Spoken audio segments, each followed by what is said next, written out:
Hi అండి, అందరూ ఎలా ఉన్నారు?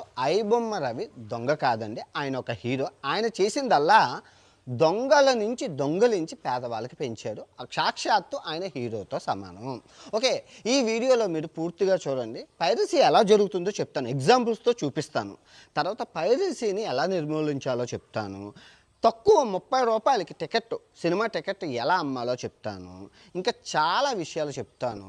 మీరు పూర్తిగా చూడండి, చాలా చాలా బాగుంటుంది. ఇదే లాస్ట్ వీడియో ఐబొమ్మ రవి మీద. ఓకే, ఇప్పుడు ఫస్ట్ మీరు చూసుకుంటే ఐబొమ్మ రవి చేసింది ఏంటి అంటే, దొంగలు దొంగతనం చేస్తే ఆ దొంగలించిన సొమ్ముని ఈయన దొంగలించి పేదవాళ్ళకి ఇచ్చారు. ఆ దొంగలు ఏం చేస్తున్నారు? దొంగలించి విదేశాల్లో ఎక్కడెక్కడో ఉంటారు, కానీ ఈయన పేదవాళ్ళకి ఇచ్చారు. ఓకే, ఈయన చేసిన తప్పు. సో ఈయన మీద కేసులు పడ్డాయి, జైల్లో ఉన్నారు. చట్టం తన పని తాను చేసుకుపోతుంది, అది పక్కన పెట్టండి. ఓకే, నేను ఆ రోజు అసలు ఈ ఐబొమ్మ రవి మీద అందరూ వీడియోలు చేస్తే నేను ఎందుకు చేయలేదంటే, నేను కేస్ స్టడీ చేశాను. ఈ ఇన్ని రోజులు ఐబొమ్మ రవి మీద, ఈ కాన్సెప్ట్ మీద, ఈ పైరసీ మీద, ఈ పైరసీ వెబ్సైట్లు ప్రతిదీ ఓపెన్ చేసి అది ఎలా పనిచేస్తుంది, పుట్టుపూర్వోత్తరాలు ఏంటి, ఏ టు జెడ్ తెలుసుకున్నాను. ఎందుకు, ఏమిటి, ఎలా, ఈ 3 క్వశ్చన్లు వేస్తే ఆన్సర్ దొరికిపోతుంది. నేను అదే చేశాను ఇన్ని రోజులు. ఇప్పుడు మీకు చెప్తాను, సాక్ష్యాధారాలతో సహా చూపిస్తాను. ఓకే, ఆ రోజు ఐబొమ్మ రవిని పట్టుకున్నప్పుడు పోలీసులతో పాటు హీరోలందరూ ఇక్కడ కూర్చున్నారు. నేను వాళ్ళని చూసి ఒకటే నవ్వుకున్నాను మనసులోని. ఇప్పుడు అక్కడ చిరంజీవి గారు ఉన్నారు, మెగాస్టార్, పెద్ద హీరో, మీ అందరికీ తెలుసు. ఇంకా ఆయన మించిన హీరో లేడు మన తెలుగులోని. ఆ తర్వాత నాగార్జున గారు, రాజమౌళి గారు అంటే పెద్ద తోపు, ఇండియన్ జేమ్స్ కెమెరూన్. వీళ్ళందరూ ఫ్రేమ్లో ఉన్న కిందన ప్రజలు ఐబొమ్మ రవి హీరో ఎందుకన్నారు చెప్పండి. నేను క్వశ్చన్ అడుగుతున్నాను, చెప్పండి, దీనికి సమాధానం చెప్పండి. ఎందుకంటే మీరు హీరో రూపంలో ఉండి మోసం చేస్తున్నారు ప్రజల్ని. ఆ మోసం ఐబొమ్మ రవి ద్వారా బయటపడిపోయింది. ఇంకెవ్వరు ఏం చేయలేదు, భగవంతుడు కూడా దీన్ని ఆపలేదు. మీరు చెప్పండి, దీనికి సమాధానం చెప్పి. ఇక్కడ చిరంజీవి గారు కొండవీటి దొంగ సినిమా చూశారు. అందులో ఏంటి ఆయన చేస్తుంది? ఏంటి, డబ్బున్నోళ్ళ దగ్గర తీసుకొని పేదవాళ్ళకి ఇచ్చారు. అవునా? దోపిడీ రాజ్యం, దొంగ ప్రభుత్వం, నేల కూర్చక తప్పదరా జీవితమే ఒక ఆట, సాహసమే పూబాట, నాలో ఊపిరి ఉన్న నాలో ఉండవు మీకు కన్నీళ్ళు, అనాథలైన అభాగ్యులైన అంతా నా వాళ్ళు, ఎదురే నాకు మరి మీరు అలా అనేటప్పుడు తొల్ల కొట్టుకొని మీసాలు మెగరేసామా? ఇప్పుడు ఆయన చేసింది తప్పు అయితే మరి ఈయన చేసింది ఏంటి? ఐబొమ్మ రవి చేసింది అంతే. అదే చెప్తాను. అసలైన దొంగ ఎవరు ఇక్కడ? ఆయన కాదు కదా, ఆయన కాదు. ఈ మూవీ లూజ్ ఎవడైతే ఉన్నాడో వీడు దొంగ, కింగ్ పిన్, వీడు పట్టుకోవాలి. ఇప్పుడు ఈ ఐబొమ్మ రవి బొక్కలో ఉన్నా కూడా సినిమాలు రిలీజ్ అవుతున్నాయి ఆన్లైన్లోని. నేను చూశాను, కొత్త సినిమా నేను చూశాను. చెప్పండి, దీనికి సమాధానం ఎవరు చెప్తారు? ఓకే, పక్కన పెట్టండి. ఇంకా నాగార్జున గారి గురించి వద్దాం. నాగార్జున గారి సినిమా ఏంటి? Super cinema. ఆయన ఏంటి, బ్యాంకుల్లో డబ్బు దొబ్బేసి పేదవాళ్ళకి పెంచడం. మరి ఆయన చేసింది అక్కడ హీరోయిజం అయితే మరి ఐబొమ్మ రవి చేసింది ఎట్రా? ఆయన హీరోయరా? పక్కన పెట్టు. మన పుష్ప చూసుకుందాం, మన అల్లు అర్జున్ గంధపు చెప్పలు దొబ్బుకుపోయి స్మగ్లింగ్ చేసి హీరో అయ్యాడు. మరి ఆయన చేసింది హీరోయిజం అయితే మన ఐబొమ్మ రవి చేసింది కూడా ఈజ్ ఏ హీరో. అంతే, ఇంక మాట్లాడుకోవడాలు లేవు. రైట్, అంతేనా కదా? ఇప్పుడు అసలైనదే చెప్దాం. మీ మూవీ లూజ్ ఎవడైతే ఉన్నారో వీడు ఎప్పుడైతే ఆన్లైన్ అయితే స్మార్ట్ ఫోన్ ఇంట్రడ్యూస్ అయిందో అప్పటి నుంచి వస్తున్నది. ఆ మూవీ లూజ్ వెబ్సైట్లో రాత్రి నేను ఒక కొత్త సినిమా నేను చూశానంటే సినిమా కోసం కదా, అది ఎలా పనిచేస్తుంది, సిస్టమ్ ఎలా పనిచేస్తుందో నేను చూశాను. కొత్త సినిమా ఉంది, ఓపెన్ చేశాను. ఓపెన్ చేయగానే ఆడెక్కడికో తీసుకెళ్ళాడు, సినిమా రాలేదు, ఏదో అమ్మాయి వచ్చింది. మళ్ళీ వెనక్కి వచ్చి మళ్ళీ సినిమా ఓపెన్ చేశాను. మళ్ళీ ఆడు ఇంకెక్కడికో తీసుకెళ్ళాడు, ఏది బెట్టింగ్ యాప్లో అవి.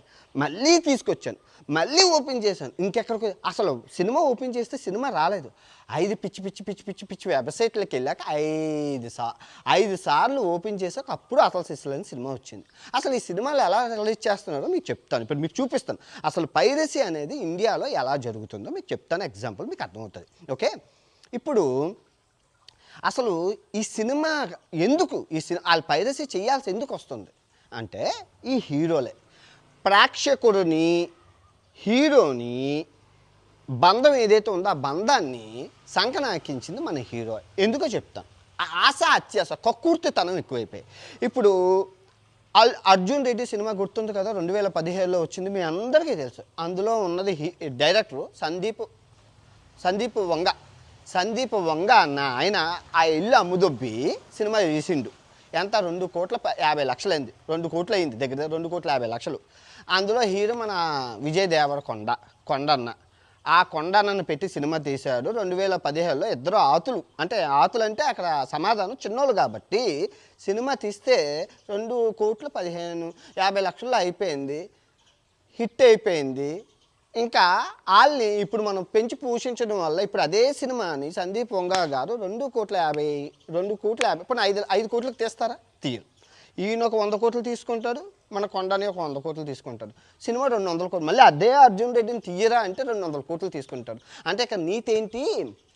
ఆతుల్ని ఎంకరేజ్ చేస్తే చివరాఖరికి ఆ ఆతులు అలా తీసుకొచ్చి మన నోట్లలోనే గుచ్చుకుంటాయి. సో మీరు దీనివల్ల మీరు నేర్చుకున్న సిద్ధాంతం ఏంటి? ఆతులను నెవర్ ఎంకరేజ్. ఆతులను ఆతుల్లాగా ఉంచాలి. మీరు ఆతులను ఎంకరేజ్ చేస్తే అలాగే తయారవుతుంది, అటు ఇటు తిరిగి. దీనికి నిజంగా ప్రధాన సమస్య ఎక్కడొస్తుందంటే అండి, మీరు తప్పుగా అనుకోకండి, ఫ్యాక్ట్ మాట్లాడుకుందాం. మీరు జాగ్రత్తగా వినండి. హీరోది రెమ్యునరేషన్ తీసేసి డైరెక్టర్ రెమ్యునరేషన్ తీసేయండి, హీరోయిన్ రెమ్యునరేషన్ తీసేయండి, ఈ అందరు రెమ్యునరేషన్ తీసి మిగతా సినిమాకి ఎంత బడ్జెట్ అయిందో అలా పెడితే 30 రూపాయలకి నేల టికెట్టు, బెంచ్ 50 రూపాయలకి, 70 రూపాయలకి కుర్చీ, 100 రూపాయలకి ఏసీ చైరు, పెద్ద చైర్లు, ఎక్కడైనా చైరు అలా పెట్టండి. ఎందుకు అవ్వదు? అవుతుందండి, అవుతుంది. It's possible. మీరు కక్కుర్తి ఆశ తయారయ్యి అసలు నిజం చెప్పండి, ఈ నెపోటిజం ద్వారా వచ్చిన హీరోలు, వారసత్వం ద్వారా వచ్చిన హీరోలు మీరు 100 కోట్లు, 200 కోట్లు, 300 కోట్లు, 50 కోట్లు రెమ్యునరేషన్ తీసుకుంటే ఎలా అవుతుందండి? ఇంతకుముందు మీరు ఏం నోటీస్ చేశారు? వ్యాపారం పడిపోయినప్పుడు వ్యాపారస్తుడు ఏం చేస్తాడు? వ్యాపారాన్ని పెంచుకునే తెలివితేటలు. స్మార్ట్ ఫోన్లు మీరు ఏమంటున్నారు? ఏంటంటే స్మార్ట్ ఫోన్లు వచ్చాయి, ఓటీటీలు పెరిగాయి, ఆన్లైన్ పెరిగింది, అందుకే సినిమా వ్యవస్థ పడిపోయింది. మరి ఇదే స్మార్ట్ ఫోన్లు వచ్చాయి, షాపింగ్ మాల్ ఏమయ్యాయి? వ్యాపారం పడిపోయింది. ఆన్లైన్ ఎంత షాపింగ్ వచ్చినా షాపింగ్ మాల్లో ప్రజలు ఎందుకున్నారు? ఆ షాపింగ్ మాల్ వాళ్ళు 1 get by 1 free, 2 get by 1 free, అది ఫ్రీ ఇది ఫ్రీ అని ఆఫర్లు పెట్టి ప్రేక్షకులు అంటే కస్టమర్ల దేవుళ్ళు అని చెప్పి అట్రాక్ట్ చేస్తున్నారు. కస్టమర్లే దేవుళ్ళని షాపింగ్ మాల్ వాళ్ళు అట్రాక్ట్ చేస్తున్నప్పుడు ప్రేక్షకులే దేవుళ్ళని నువ్వెవరు? I'm just asking. బూతులు వచ్చాయి, నన్ను క్షమించండి. రైట్? అంతేనా? నువ్వు ఎవరు మొట్ట ఊరుస్తున్నావు? దీనికి ఆన్సర్ చెప్పండి అబ్బా, చెప్పండి, చెప్పు. నువ్వేం చేయాలి? అప్పుడు టికెట్ రేటుని తగ్గించి ఆఫర్లు పెట్టి ప్రతి సినిమాలకి హీరోలు కొంచెం వెళ్ళి అట్రాక్షన్ చేసి అచ్చికి బుచ్చికలాడి మచ్చికి చేసుకుని ప్రేక్షకుల్ని థియేటర్లకి తప్పించుకోవాలి. అది చేయలేదే మీరు. చెయ్యకపోగా ఇంక ఇదే ఛాన్స్ అదే ఛాన్స్ డేప్ ముందుగానే ఇల్లు చెక్కదిద్దుకోవాలి అని చెప్పి ఒకేసారి 100 కోట్లు పెంచారు. ఏం చిరంజీవి గారు ఏ సినిమాకి 100 కోట్లు తీసుకున్నారు ఇంతకుముందు? 2 కోట్లు 3 కోట్లే కదా. ఎన్టీఆర్ గారు, ఏఎన్ఆర్ గారు, మన కృష్ణ గారు, శోభన్ బాబు గారు, కృష్ణరాజు గారు ఎలా చేసేవారండి? 20 సినిమాలు యాక్ట్ చేస్తారు. ఇప్పుడు అలా చేస్తున్నారా? 3 సంవత్సరాలకు ఒకటి, 4 సంవత్సరాలకు ఒకటి, దానికి 100 కోట్లు రెమ్యునరేషన్. అసలు ఎంత ఎందుకు? అటు తిరిగి మాకు కావాలి. నువ్వెవరు చూడొద్దు అని చెప్పడానికి సినిమా ఈజ్ ఎంటర్టైన్మెంట్. సినిమా మాకు కావాలి. సినిమా అనేది కావాలి. సినిమాని నువ్వు ఇవ్వకపోతే యూట్యూబ్ మమ్మల్ని ఎంటర్టైన్మెంట్ చేయడానికి గల కారణం సినిమాలో ఏ ఎంటర్టైన్మెంట్ ఇవ్వట్లేదు అని చెప్పి అందరూ యూట్యూబ్లోని కూడా ఎంటర్టైన్మెంట్ దొరుకుతుంది కదా.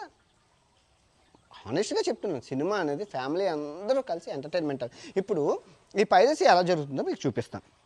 ఇప్పుడు చూడండి, ఇదే సినిమా థియేటర్, నేను పైరసీ చేస్తాను చూడండి. ఇది స్మార్ట్ ఫోన్, అందరికీ జోబుల్లో ఉంటాయి మన ఇండియాలోని. పెట్టుకున్నాను ఇక్కడ, ఇదిగో పెట్టుకున్నాను. ఇదిగో సినిమా థియేటర్కి వెళ్తున్నాను. సినిమా థియేటర్ ముందు కూర్చున్నాను, సినిమా చూస్తున్నాను. ఇక్కడ అంతా రికార్డ్ అవుతుంది. అవన్నీ నాకు అనౌన్స్ రికార్డ్ అయిపోయింది. సినిమా అయిపోయింది. నా ఏజెంట్కి నేను మాట్లాడతాను.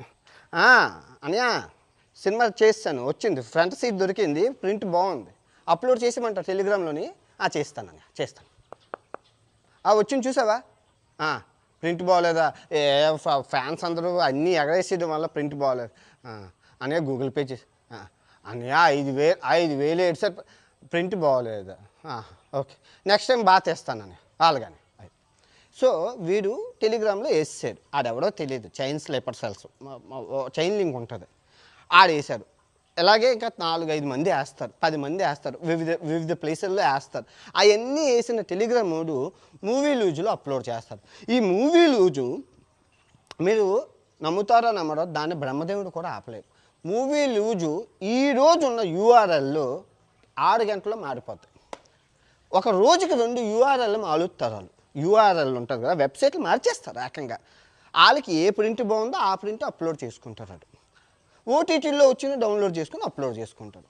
సో ఈ ఐబొమ్మ రవి ఏం చేశాడు, ఆ మూవీ లూజులో ఏ దగ్గరైతే ఉందో కిందన, ఇప్పుడు మూవీ లూజ్ వెబ్సైట్ ఓపెన్ చేస్తే డౌన్లోడ్ 17 ఉంటుందా, మీ అందరికీ చూశారు కదా, చూసిన వాళ్ళు చూస్తారు కదా, ఆ డౌన్లోడ్ చేసి వీడు ఐబొమ్మలో అప్లోడ్ చేసుకుంది. ఇప్పుడు నేను కూడా రేపు కొత్త సినిమా రిలీజ్ అయింది బాలీబాబు గారిది, ఆ రిలీజ్ అవుతుంది కదా, అందులో నుంచి డౌన్లోడ్ చేసుకొని నేను గెలక్కాయ అనే వెబ్సైట్ తయారు చేసి అందులో ఆడతాను. తప్పేముంది, నేనేం చేయలేదు కదా, అందులో నుంచి తీసి పెట్టుకోను, నా వెబ్సైట్లో పెట్టుకోను. నువ్వు అది క్లోజ్ చేస్తే తొక్కుడు బిళ్ళ అనే వెబ్సైట్ పెడతాను, అది కూడా చేస్తే పలకబుల్ల అని పెడతాను, నా ఇష్టం వచ్చినట్టు ఎందుచేట అని వెబ్సైట్ పెట్టి ఇవన్నీ పెడతాను. సో ఇక్కడ మీరు మనం అసలు ఇది సమస్య కాదండి, ఇది ప్రజా సమస్య కాదండి. ఇది ఏమైనా ఇది నిత్యావసర వస్తువులా, ధరలు ఏమైనా పెరిగిపోయింది, రోడ్లు కావాల్సింది, హాస్పిటల్ కావాలి, సదుపాయాలు కావాలి, సౌకర్యాలు కావాలి, ఇవేం కాదు కదా. ప్రజలకు కావాల్సింది ఇవి. ఈ సినిమా రేట్లు ఇక్కడ ఈ సమస్య ఎవరిది అంటే హీరోలది. వాళ్ళు ఆలోచించుకోవాలరా, మన వాళ్ళే కాదరా ఇదంతా జరుగుతుంది. ఇప్పుడు మీరు తక్కువ థియేటర్లు పెట్టుకొని నేను చెప్పినట్లు hero remuneration, director remuneration, heroine remuneration తీసేసి 30 రూపాయల టికెట్ వస్తుంది. ఎందుకు రాదు? పోనీ మీకు అవ్వట్లేదు అంటే చెప్పండి, మేము యూట్యూబ్లో తీసి సినిమాలు పెట్టేస్తాం. ఎంతమంది ఖాళీగా ఉన్నాం, టాలెంటెడ్ పీపుల్ ఎంతమంది ఉన్నారు. మా తాత ఇప్పుడు ఈ హీరోలు కూడా నెపోటిజం ఎంత దరిద్రంగా ఉందంటే, మా తాత ఎంత ఉంది అని ఒకడు అంటాడు, వాడు కొడుకు అంటాడు మా నాన్నది ఎంత అంటాడు, వాడు మనవడు అంటాడు మా తాత ముత్తాత ఎంత అంటాడు, వీడు మనమనవడు అంటాడు అరే మా తాత ఎంత ఉంది అంటాడు. ఈ మనవడు ఎనిమనవడు మణిమనవడు వీడంట మా తాత ఎంత ఉంది. అలా మీ తాత కొత్త నీరు వద్దా మాకేటి కర్మ. మీ తాత చూసాం, నీది చూసాం, నీ కొడుకు చూసాం, నీ మనవడిది చూసాం, నీ మనమునవాడిది చూసాం, నీ ఎనిమనవాడు చూసాం, నీ ఇంతమంది చూడడానికి మాకేం కర్మ. డబ్బులు ఇచ్చి మళ్ళీ రోజుకి 2000 పిచ్చోళ్ళని చేసి బానిసలను చేసి ఎదుపప్పలను చేసి ఆడుకుంటున్నారు. కర్మ ఎవరిని వదలదు, ఎవరు తప్పించుకోలేరు. కర్మ ఉంటుంది, ఎవరి దగ్గరికి వెళ్ళాలో ఆడి దగ్గరికి వెళ్ళి తగులుకుంటుంది. తప్పది, తెలిసి పాపాలు చేసుకోకూడదు. అర్థమవుతుందా? కర్మ అనేది ఉంటుంది. ఫ్యామిలీలో ఒకసారి తొంగి చూస్తే ఆ తప్పులన్నీ ఎందుకు జరిగాయని ఆలోచిస్తే మేము చేసిన తప్పులే మమ్మల్ని చుట్టుకున్నాయి, ఆ దరిద్రుని శతకోటి వందనాలు అనుకుని బాధపడండి. నిజంగానే ఈ వంశపారపర్యంగా వచ్చి మమ్మల్ని ఎండ్ ఆఫ్ ద డే నీ కర్తవ్యం ఏంటి? అసలు ఈ ఆతుగాళ్ళందరినీ సెలబ్రేట్లు చేసి పెద్ద పెంచితే ఆయన ఏం చేశారు? ఎండ్ ఆఫ్ ద డే హీరోకి, సినిమాకి ప్రేక్షకుని దూరం చేసి పరిశారు. సినిమా అనేది మనశ్శాంతిగా ఉంటుంది, టెన్షన్స్ ఉండవు, పనులు ఉండవు, ఫోన్ కాల్స్ ఉండవు. థియేటర్లోనే అలాగ ఒక 3 గంటలు అలా మతిమరిచిపోయి సినిమా చూస్తాం. ఇప్పుడు ఆ ఎక్స్పీరియన్స్ లేకుండా చేశారు. సినిమాల్లో దరిద్రం చూసుకోవాల్సి వచ్చింది, స్టేజ్కి తీసుకొచ్చారు. ఏంటండి మరి దారుణంగా రేట్లు తగ్గించాలి. Entertainment is a part. ఆ పార్ట్ని మీరు క్యాష్ చేసుకొని అధిక డబ్బుకు ఆశపడి ఒక్కొక్కరు 100 కోట్లు 200 కోట్లు దొబ్బుకొని వెళ్ళిపోతే ఇలాగే ఉంటుంది. ఇప్పుడు మీరు చేయాల్సింది ఆ మూవీ లూజ్ ఎవడో పట్టుకోండి, అది పట్టుకోవడం అవ్వదు, ఆయన ఆపడం అవ్వదు. ఈరోజు వెబ్సైట్ మార్చేస్తారు, అరగంటలో వెబ్సైట్ మార్చేస్తారు, అది పట్టుకుని ఇంకోటి మార్చేస్తారు, అది మార్చడం అవ్వదు. స్లీపింగ్ సెల్స్ ఎంతమంది ఉన్నారు, ఈ స్లీపింగ్ సెల్స్ని పట్టుకోలేము. బెట్టింగ్ యాప్లు పట్టుకున్నారు, మీ అందరూ చూశారు. ఆ బెట్టింగ్ యాప్లు ఇన్ని మందిని హీరోలను పట్టుకున్నారు కదా, హీరోల్ని, క్రియేటర్లని, వీళ్ళందరూ. వాడు ఎవడైనా పట్టుకోగలిసారా? నేను ఈ 5 సంవత్సరాలు బెట్టింగ్ యాప్ల మీద ఎంతో కేస్ స్టడీ చేశాను. ఈ బెట్టింగ్ యాప్ హీరోలు ఉంటారు కదా, మా క్రియేటర్లు ఉంటారు కదా, అదే నేను కూడా చేస్తానంటే వాళ్ళ నెంబర్ ఇచ్చేవాడు. అది ఫోన్ చేశాను, బ్రో నేను డైరెక్ట్గా మీ మేనేజర్తో మాట్లాడతాను, డీల్ మాట్లాడుకుంటాను, నీ కమిషన్ నీకు ఇస్తానంటే ఆ మేనేజర్ నెంబర్ ఇచ్చేవాడు. మేనేజర్కి ఫోన్ చేసి బ్రో నేను చేస్తాను బ్రో, కాకపోతే డైరెక్ట్గా మీ ఓనర్ గారితో మాట్లాడాలంటే లేదు బ్రో అవ్వదు బ్రో ఇదే అని 3 లేదా 4 దగ్గర కాంటాక్ట్ ఆగిపోయేది. ఇంక అక్కడి నుంచి ముందుకు వెళ్ళలేము. ఆ ఓనర్ ఎవడో తెలియదు, ఎవరు ఇప్పుడు ఇంత బెట్టింగ్ యాప్లు ఇండియాలో చలామణి అయ్యి కోట్లు కోట్లు దొబ్బుకెళ్ళాడు. ఎవరికైనా ఓనర్ పేరు తెలుసా? ఎవరో తెలియదు. ఏం చేయలేము. ఇది ఒక చైన్ లింక్. ఇది ఒక చైన్ లింక్. మనం ప్రజలు మార్చగలసాలి. చేసాం. ఆ ఐపీఎస్ అజ్జనర్ సార్ గారు వీళ్ళందరూ పోరాడారు. నాతో పాటు చాలామంది క్రియేటర్లు పోరాడారు. మొత్తానికి ఇండియాలో బ్యాన్ అయిపోయింది. ఇప్పుడు ఆడుకున్న ఇల్లీగల్ అది. అది నీ కర్మ. విషం అని రాసాము, నువ్వు తాగితే అది నీ కర్మ. విషం అయితే రాసాం కదా, ఇంకా మేము అదైతే విషయం అని తెలిసిపోయింది. సమాజంలో బ్యాన్, ఎక్కడ పోస్టర్లు లేవు, ఏ హీరోలు ప్రమోట్ చేయట్లేదు. సో ఇప్పుడు పైరసీ విషయానికి వస్తే మీరు కూడా పైరసీ దాన్ని మీరు ఆపడం అవ్వదు. ఇప్పుడు మీరు ఎలా చేయాలంటే ఆ షాపింగ్ మాల్కి కస్టమర్ల దేవుళ్ళు ఎలాగొచ్చారో థియేటర్లకి ప్రేక్షక దేవుళ్ళు ఎలాగొస్తారు అనేది ఆలోచించాలి. హీరో ముందుకు రావాలి. మెయిన్ సినిమాకి హీరోయే సెంటర్ ఆఫ్ అట్రాక్షన్, హీరోయిన్.